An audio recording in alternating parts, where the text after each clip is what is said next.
Здравейте на всички. Както знаете, в предишния клип казах, че ще започвам нова поредица от другата седмица, само че това няма да е в другата седмица. Реших да го направя сега малко по-рано от другата седмица. Поредицата за Code Academy. Това е сайт, в който можеш да се учиш да програмираш. Какво ли е? Какво ли не? Ето HTML, CSS, Java, iQuery, PHP, Python и Ruby.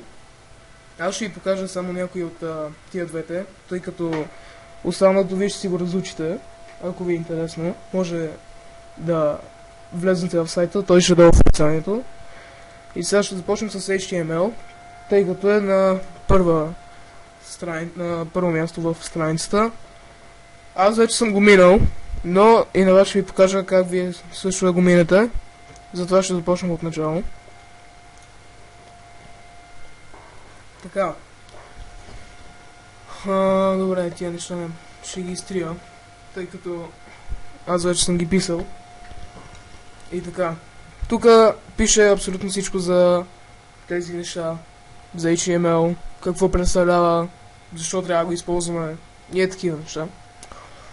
И тук пише инструкциите, аз само инструкциите ще чета и по-важните неща. В инструкциите пише да видиме тест HTML файла, ето го, ние сме го отворили, и да промениме на вторият ред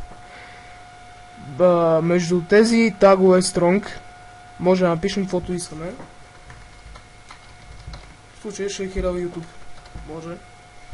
И както виждате, то е удебелено, това е шрифт bold, само че в HTML кода той представлява strong. Така. После пише да натиснем Save as Submit Code и ако ви излезне зелен марк, означава, че може да продължите напред. Ако е червен, означава, че имате някаква грешка и трябва да се я поправите и не можете да минете напред, докато не я поправите. Тук пише за общо взето какво представлява HTML и CSS. Това са source кодове, които ви позволяват да правите уебсайтове и така. Сега, в 3 реда на тест HTML трябва да напишем между HTML, първият ред и между тези такове HTML може да напишем каквото искаме. Аз вече съм написал hi и продължаваме. Така, това е основната технология на работата с таговете. Значи, важното тук е, че ако използваме два тага на един текст, то трябва, ако започваме с първия, и да, вие с който искате можете да започнете, целта е след текста трябва да напишете първо втория таг, който сте завършили първият таг тук. Вие ще си го видите, ето, първи таг, втори таг и после трябва да започнете след текста да завършите таговете с вторият и после с първия. Така, тук общо взето трябва да се сложи типът на файла, който е doctype. И затова винаги трябва да го пишете това на първия ред.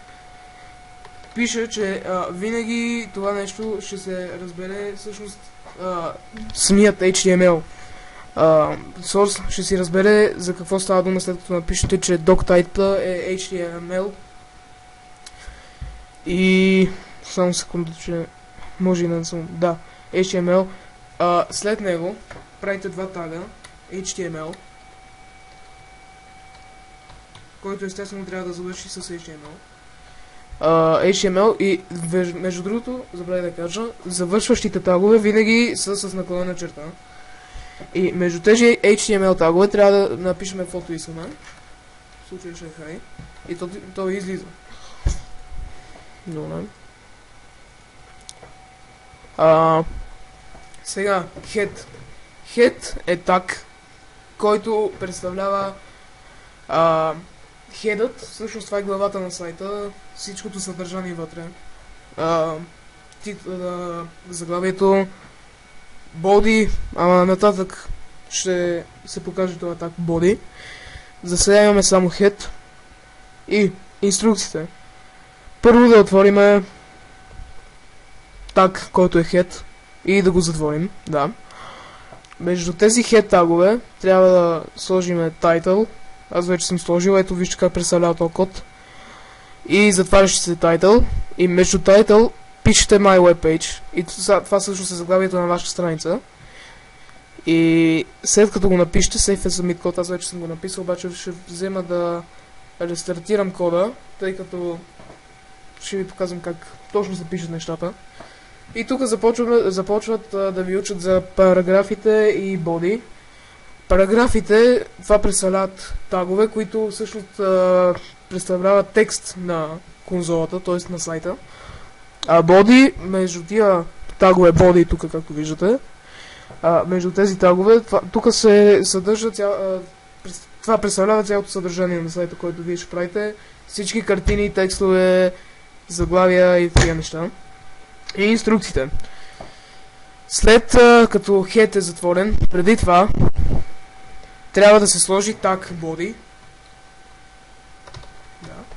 Body. И вътре да се направи параграф.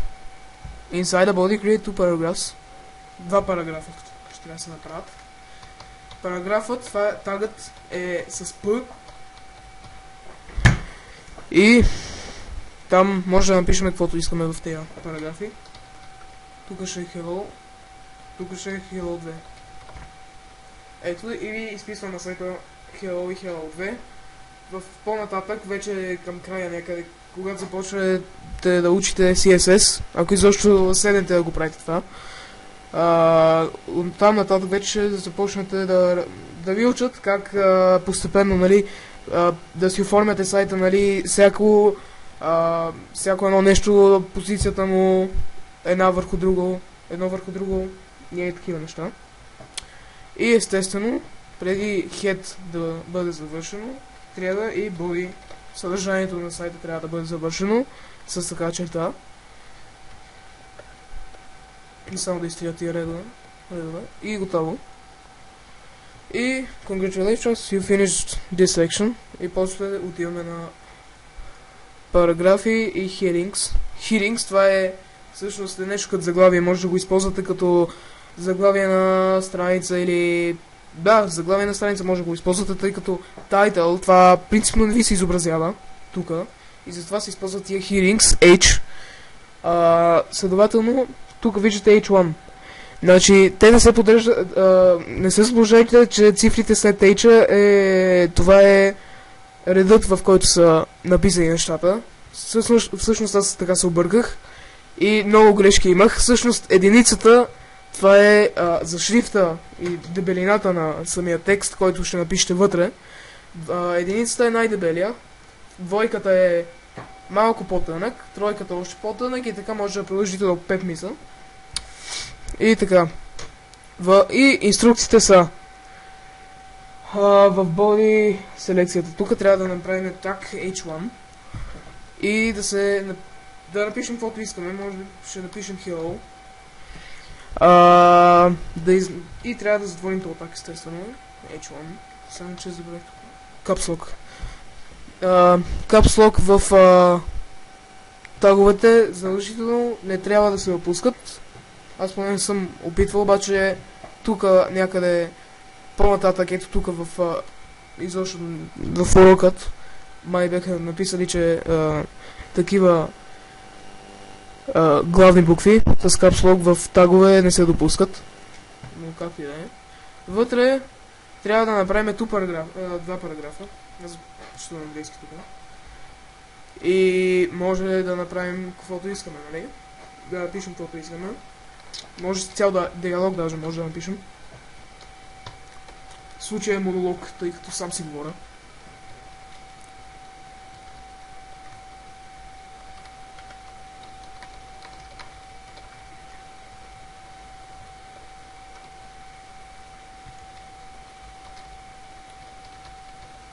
Общо взето вие... сега може аз да не ви го обяснявам като хората, тъй като нямам време да записвам това, което тук да ви го превеждам и така нататък, нали. Общо взето вие, ако решите да го правите това, ще си разчетете нещата, ако можете ще си ги преведете, ако не можете използвайте Google преводач, защото не че там в Google преводач ви превежда всичко най-добре и така.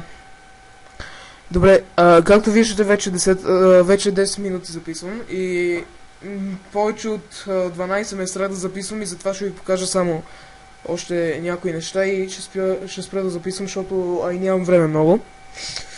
Ето, H6, значи може максимум до H6, максимум да се напишат hearings, максимум до 6 степен, защото после става вече много по-тънко, много по-тънък шрифта. И така, инструкции, вашия код в момента е H1, да, и 2 параграфа. Всъщност на всеки heading имам по един параграф. Така, да се добави след параграф H3, след втория параграф. Всъщност аз съм написал един параграф, но и така става. Ето H3 след параграфа. И после може да се напише, можете да си добавите параграф долу след хидинга. И накрая ви пише да си създадете H5. Аз всъщност вътре нищо не съм написал, обаче може би защото пише, че нищо не трябва да се пише вътре. И после H5 и отдолу един параграф, който си искам. И събмитвам и това е. И продължаваме напред. Аз тук съм написал цял диалог с H1, H2, H3. Както виждате, аз тук яко съм се заблудил с единицата, двойките, тройките, цифрата след H. Мисля, че трябва поред да се пишат, ама то всъщност е шрифта, дебелината на текста, който пишете. И благодаря, че гледахте първата част от Code Academy. Харесите, не харесите там, ако искате хейтвайте. Знам, че тия клипове не са най-добрите, обаче много ще ви помогнат. Ако имате затруднения, може да гледате клипове в YouTube и моите. Ще ви показвам как се правят разни неща тук. Ако се затруднявате, пишете коментар на всеки клип. Аз ще си ги заглавявам клиповете. Всеки клип, нали, всяка част какво включва от HTML курса и така. Благодаря, че гледахте и до скоро.